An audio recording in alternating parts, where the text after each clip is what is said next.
Asubuhi moja, Baraka aliamka kabla ya jua kuchomoza. Kulikuwa na utulivu wa ajabu, ule utulivu mzito unaofanya hata pumzi isisikike.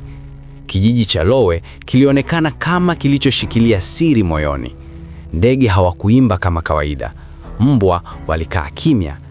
Ndani ya kifua chake mwito ule ule alihisi tena, lakini safari hii haukuwa wa upole, ulikuwa mzito kama sauti inayorudi kutoka mbali sana. Sio kila hadithi imesimuliwa.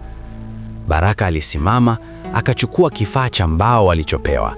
Alipokishika, alama ya duara ilitoa joto la ajabu, sio moto bali uzito wa dhamana. Alipofika karibu na miamba ile miwili, ardhi ilitetemeka kwa upole, si tetemeko la kuogofya, bali kama pumzi ndefu ya msitu. Kwenye mchanga, pembeni ya duara lile la zamani, ilionekana alama mpya, mstari uliokatika katikati ya duara. Mzee alitokea gizani, kana kwamba alikuwa akisubiri hapo muda mrefu. Hiyo ni ishara ya kusahaulika, alisema kwa sauti nzito. Kuna hadithi ilikatizwa, iliachwa katikati. Baraka alimeza mate. Nani aliiacha? Mzee alitazama msitu kwa muda mrefu kabla ya kujibu. Walikuwa walinzi, lakini walikimbia. Taswira ilimjia Baraka ghafla, kama ndoto akiwa macho. Aliona vijana wa zamani waliokuwa wamekabidhiwa jukumu kama lake, lakini walipoona hofu, walichagua kunyamaza. Hadithi ikazikwa.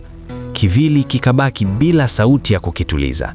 Ndiyo maana kwa miaka mingi Lowe ilikuwa na hofu isiyoelezeka. Kivili hakikuwahi kuwa kibaya, Baraka alisema kwa sauti ya chini. Kiliachwa.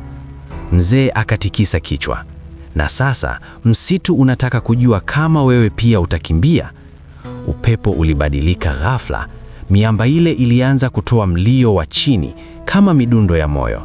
Kutoka kati ya miti, kivili kikubwa zaidi kilianza kuonekana. Sio kile kidogo cha upole. Hiki kilikuwa kizito, chenye huzuni, macho yake yakiwa kama makaa yaliyozimka. Baraka alihisi miguu ikitetemeka, lakini hakurudi nyuma. Acha nisikilize, alisema kwa kiapo, hata kama ukweli unaumiza. Kivili kilisimama, hakikumshambulia, badala yake kilitoa sauti ya huzuni, sauti ya hadithi iliyokatizwa.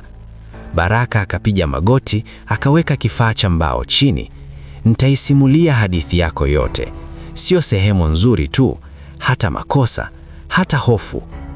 Kivili kikubwa kikaanza kufifia polepole, kikibadilika kuwa ule mwanga wa upole aliouzoea.